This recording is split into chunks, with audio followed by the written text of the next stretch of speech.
Ya, tinggal beberapa langkah lagi kurang lebih untuk mencapai area 1800. Tapi yang akan menjadi pertanyaan selanjutnya adalah apakah begitu sudah mencapai 1800 lalu sudah selesai kemudian dia kembali turun, atau memang nantinya akan ada peluang-peluang berikutnya untuk melanjutkan kenaikan. Well, nanti hari Senin mungkin kita akan coba kupas di live streaming, dan saya akan mencoba untuk menelaah lebih lanjut terkait dengan perkembangan dari candlestick yang muncul di grafik monthly. Ya, saya jadi teringat dengan apa yang pernah saya sampaikan, yaitu terkait dengan adanya big cup and handle. Ya, itu pernah saya sampaikan di webinar di tahun 2020, tapi kita akan lihat perkembangannya lebih lanjut akan seperti apa. Kemudian yang paling penting sekarang adalah 1809 itu adalah menjadi target utama dari pola double bottom yang kita temukan sejak awal bulan. Apalagi yang kita temukan di grafik daily chart juga cukup menjanjikan, yaitu tentang big bullish flag. Jadi kemungkinan potensi ini adalah hal-hal yang juga pernah kita bahas di beberapa bulan sebelumnya. Dan ternyata area resisten saat dia menembus zona 1778 yang juga sebagai area target dari 50% double bottom, itu merupakan trigger yang sangat bagus. Nah, kita tinggal lihat saja apakah dia akan kembali terbenam di bawah 1778 atau itu akan menjadi area atau teritori yang sangat-sangat efektif. Kemudian kita akan berkembang sampai 1800. Tapi wait, 1809 bukan hanya itu saja, tapi ada 1818. Itu pun dengan catatan pula, mungkin saja masih cukup goyang dan bisa saja kembali turun. Oke, untuk data ekonomi malam ini kita akan perhatikan terkait dengan klaim pengangguran mingguan dari Amerika yang diperkirakan justru akan mengalami lonjakan, dan itu adalah hal yang biasa. Kemudian kita juga akan perhatikan data existing home sales alias perumahan rumah yang sudah ada atau yang sudah eksis. Kemudian sedikit mengulas atau review dengan apa yang terjadi tadi malam. Kanada atau Bank of Canada itu adalah merupakan salah satu atau mungkin satu-satunya bank sentral dari negara-negara G7 yang sudah melakukan taper terhadap QE atau pengurangan terkait dengan pembelian aset senilai 1 billion dolar Kanada. Jadi kemungkinan potensinya per minggu depan itu sudah mulai berjalan di 3 billion dolar Kanada. Nah, efeknya bagaimana? Kenapa emas tetap mengalami kenaikan? Ini yang sempat kemarin kita sebutkan, bahwasanya kalaupun Kanada sudah mulai melakukan taper, itu tidak akan mengganggu kemungkinan kenaikan dari emas. Karena yang paling diperhatikan adalah terkait dengan Fed. Mau tidak mau, Federal Reserve akan menjadi tujuan utama ataupun core terhadap pemulihan ekonomi. Jadi kalau misalkan secara globalnya, semua bank sentral akan melihat dari Fed. So, setelah BOC kemarin melakukan taper, maka yang akan dilihat nantinya adalah minggu depan, yaitu terkait dengan Fed decision. Dan salah satunya adalah pernyataan dari Powell sendiri, itu akan kembali dipertanyakan. Jika memang BOC sudah melakukan taper, ya karena mereka juga merasa yakin pemulihan sudah ada, dengan beberapa indikasi data ekonomi yang sudah cukup bagus, termasuk juga inflasi yang cenderung meningkat, ya, mereka mengartikannya tidak sementara, tapi justru berbasis pada hasil. Nah, dalam hal ini berarti Powell akan dinantikan. Kira-kira bagaimana respon dia? Apakah dia akan mengubah pandangannya? Karena beberapa data memang sudah bukan rahasia umum, sangat-sangat bagus, bahkan jauh lebih baik daripada kawasan lain. Tapi untuk malam ini, kurang lebih saya melihat teritori 1797 akan menjadi gangguan kecil.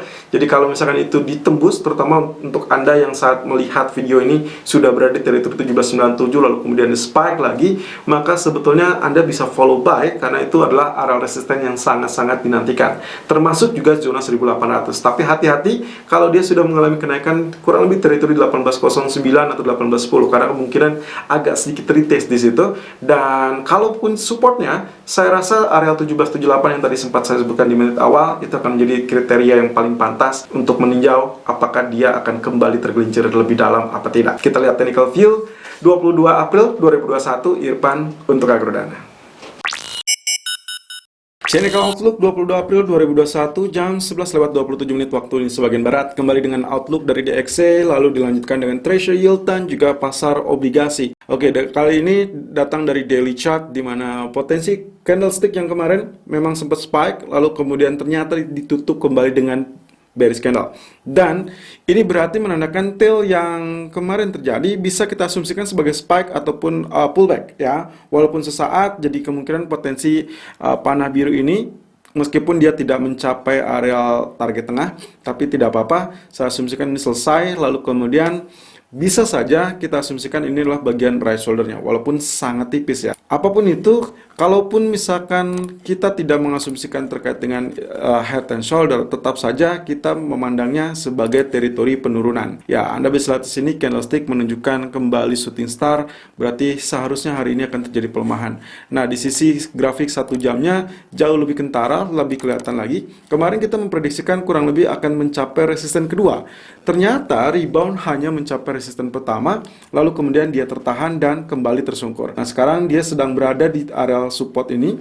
Apakah dia akan melanjutkan penurunan apa tidak? Kalau saya perkecil grafiknya, ya kembali dengan area trendline biru ini tetap menjadi acuan kita selama dia masih berada di bawah teritori ini, berarti kita anggap bahwasanya pelemahan US dollar masih tetap akan terjadi. Kemudian kalau kita geser lagi bagian sini, ya ini berarti tetap menjadi area support yang kemungkinan potensinya akan dituju. Jadi kemungkinan potensi itu bisa terjadi atau yang terdekat di 90.85. Ini adalah area 90.65.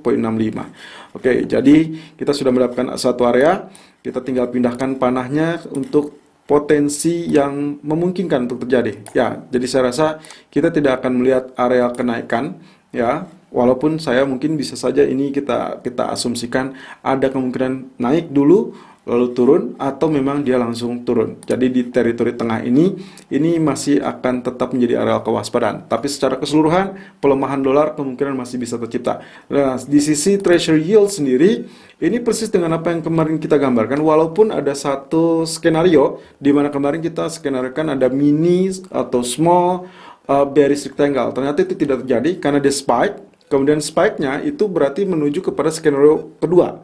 Ya, skenario kedua yang sebetulnya utama juga, karena kita sempat memperkirakan bisa saja terjadi rebound, lalu kemudian dia tertahan di zona resisten dan nantinya dia membentuk area head and shoulder. Jadi ini bagian left, ini bagian head, ini bagian right shoulder. Jadi kemungkinan potensinya masih bisa seperti itu dan bahkan neckline-nya sudah langsung ditembus. Jadi kita tinggal lihat saja apakah dia akan meluncur lebih deras sesuai dengan area ketinggian atau tidak. Ya, jadi ini ketinggiannya, kemungkinan dia akan equal dengan bagian ketinggian dari bagian head. Jadi kemungkinan inilah ukuran target yang akan dicapai. Wow, menjadi area ke support kedua. Ya, kurang lebih di area 1.481. Saya perkecil, ya support kedua sesuai dengan area historical price, jadi kemungkinan itu yang akan terjadi. Bagian ini saya hapus karena sudah tidak berlaku.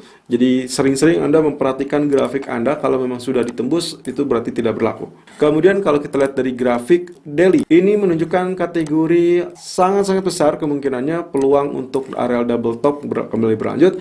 Kemarin sudah kita kupas, dia sempat spike, berarti dia pullback ke area neckline, kemudian dia mengalami penurunan kembali. Sama sekali tidak ada indikasi mencoba untuk naik kembali, apalagi dengan keadaan bearish engulfing. Kemarin dia ditutup dengan kondisi doji candle, tapi saya rasa dengan doji candle ini pun mungkin saja akan diabaikan karena kondisinya seperti Anda lihat. Sekarang dia berada di bawah area low yang sempat tercipta kemarin. Jadi kemungkinan potensi penurunan akan tetap terjadi di kondisi yield. Jadi ceritanya dengan pelemahan dari US dollar ataupun dengan penurunan dari treasury yield, seharusnya itu akan memberikan kesempatan yang sangat-sangat bagus untuk emas menembus zona 1800. Nah, di sisi bond sendiri atau obligasi adalah kebalikannya. Double bottom dengan kondisi ini sudah cukup terpenuhi, berarti kita akan melirik zona kenaikan kembali, itu sesuai dengan kondisi daily. Sementara di grafik 1 jam atau H1 sama sekali juga tidak berubah. Hanya saja kemarin kita sempat menyebutkan tentang bullish flag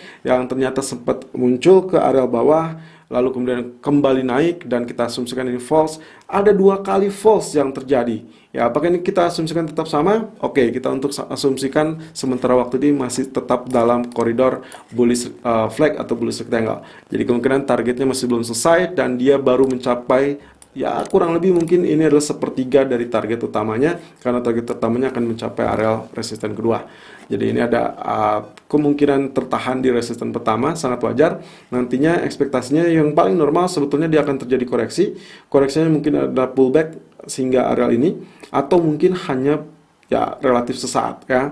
Lalu kemudian dia tembus dan itu yang kita harapkan. Technical view gold 22 April 2021 jam 11 lewat 35 menit waktu Indonesia bagian barat, high 1797.60 dan low 1790.10. Running price 1790.50, koreksi yang kita butuhkan sesuai dengan apa yang kami harapkan. Tadi pagi kami sudah share tentang mau nunggu areal dip atau areal correction kurang lebih di teritori 86 ataupun 88, atau mungkin bisa sedikit lebih turun ya, lebih rendah. Tapi kita lihat kondisinya apakah mungkin atau tidak.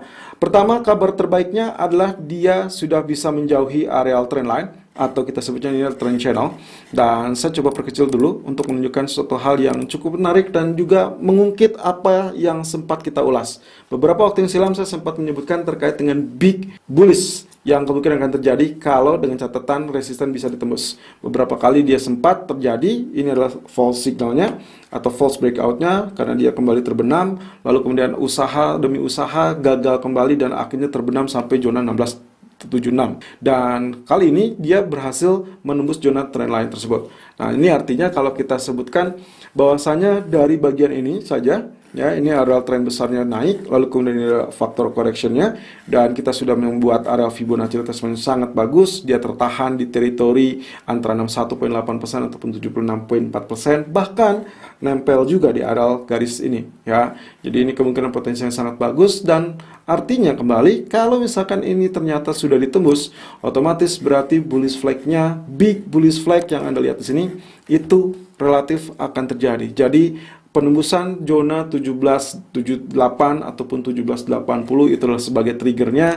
Kemudian pencapaian ke 1800 itu bukan pencapaian akhir. Jadi ada kemungkinan ada kelanjutannya, tapi memang harus berjenjang. Karena seperti Anda lihat sendiri dan juga Anda ketahui bahwasanya beberapa waktu silam areal-areal ini sudah menjadi areal resisten. Jadi setelah 1778 ditembus, itulah target 50% dari double bottom. Lalu kemudian target utamanya adalah 1809. Nah, nantinya kalau sudah sentuh 1809, hati-hati kemungkinan adanya koreksi, mungkin saja terjadi koreksi terlebih dahulu secara terbatas, baru lalu kemudian ada 1836 dan juga MA 200 yang wajib ditembus yaitu 1856. Jadi dalam beberapa step ke depan kita masih akan lihat beberapa pondasi ataupun resisten yang harus diuji dan juga mungkin saja menghalangi. Sementara di grafik keempatnya potensi ini ya low, higher low, higher low, higher low. That's it. Ini berarti menunjukkan dalam kondisi kenaikan atau trendline. Jadi saya bisa sebutkan bahwasanya memang dia masih dalam koridor bullish. Nah, kemudian yang paling menarik lagi kemarin kita sudah sebutkan terkait dengan kemungkinan potensi penurunan akan relatif terbatas, dan betul saja tadi malam itu hanya sampai terkoreksi di area 1777. Apakah Anda melihatnya secara detail apa tidak? Yang jelas di dalam video kemarin saya sempat menyebutkan alternatif buy on dip-nya berada di kisaran 1776 ataupun 1778, which is good, dan selamat untuk Anda yang berhasil memanfaatkan secara jeli karena TP1 ataupun TP2 sudah terkena dan kita sudah berada di 1797. Nah, sekarang pertanyaannya, apakah 1797 itu akan selesai lalu kemudian dia turun kembali? Oke, itu adalah hal yang negatif dan memungkinkan untuk terjadi. Nah, perhatikan areal ini adalah yang areal sempat menjadi areal batu sandungan 1789.80, itu puncaknya, atau kita sebut saja area 1786 sampai 1789. Jadi kemungkinan kalau misalkan ada turun dari area situ, itu masih area dip, area correction, atau Anda bisa juga manfaatkan area Fibonacci expansion 61.8%. Ya, saya masih menggunakan A, B, C-nya di sini ya, atau Anda bisa rubah seperti ini, teman-teman. Andai kata misalkan kita asumsikan ini sudah tidak berlaku ya, berarti titik B-nya Anda pindahkan lebih tinggi, lalu kemudian titik C-nya pun saya pindahkan ke areal ini ya. Jadi saya akan mendapatkan teritori antara 1797 dan juga 1818. Yang mana sampai sekarang, sampai detik ini kurang lebih 1797 itu memang mengganggu sekali. Jadi kemungkinan potensi ini yang kita gunakan untuk yang terbaru, kita memiliki area 61.8% dari Fibonacci expansion-nya di 1797.40 dan 100% di 1818. Berarti ekspektasi kita kalau misalkan ternyata dia berhasil tembus 1797 dan juga menyatroni kurang lebih 1800-an, mungkin kita akan melihat teritori 1818 dalam waktu mendatang. Nah, kemudian teritori turun ya masih dalam areal kemarin. Jadi kalau misalkan kita asumsikan ini level pertamanya ditembus, berarti kita lihat 1778. Kalau ini tembus, berarti kita lihat area 1767. Nah, good demand akan ada di mana? Good demand-nya kurang lebih kalau kita lihat struktur dari trendline ini dan juga berhimpitan dengan zona historical price, berarti yang strong demand potential itu berada di kisaran 1765, 1767. Jadi kalaupun misalkan dia tembus zona 1786, kemudian meluncur deras, ya Anda bisa pertimbangkan untuk averaging, terutama untuk Anda yang memiliki kapasitas ekuitas yang cukup tinggi untuk medium term. Atau untuk Anda yang short term, kalaupun misalkan nantinya kena stop loss, Anda diperkenankan untuk mencari area buy on dip kembali di teritori ini. Ya, jadi kemungkinannya kalaupun sudah kena stop loss, tidak usah diperpanjang, Anda cukup beristirahat terlebih dulu, lihat kemudian situasional. Kalau misalkan memungkinkan di teritori ini untuk melakukan buy kembali, itu sangat-sangat preferable. Nah, sementara di grafik H1-nya, potensi pergerakannya saya sudah membuat 3 line seperti itu, 3 trend line, 3 lapis trend line. Jadi lapisan pertama ya ini akan berada kurang lebih teritori 1766, berarti itu sama dengan grafik H4 tadi ya, sama di situ. Sementara kalau misalkan lapisan kedua ini berada di teritori 1780, berarti kalau saya perpanjang ini historical price-nya, dia akan berhimpitan di teritori 1778, 1780. Nah, teritori ketiga yang juga menjadi support pertama kita adalah di area zona 1786 sampai 1789. Itulah sebabnya kenapa pagi ini saya memberikan rekomendasi untuk melakukan buy on dip di kisaran 1786.20 ataupun 1788.00 dengan target pertama adalah 1793 dan target kedua adalah 1801.20. Stop loss-nya kurang lebih di teritori 1780.00. Nah, berarti dengan catatan tadi kalau misalkan Anda melakukan averaging atau bahkan re-entry, ya Anda perhatikan zona-zona yang tadi saya sebutkan di grafik H4. Selalu dengan stop loss dan risk management sesuai dengan equity dan strategi trading Anda. Irfan untuk Agrodana.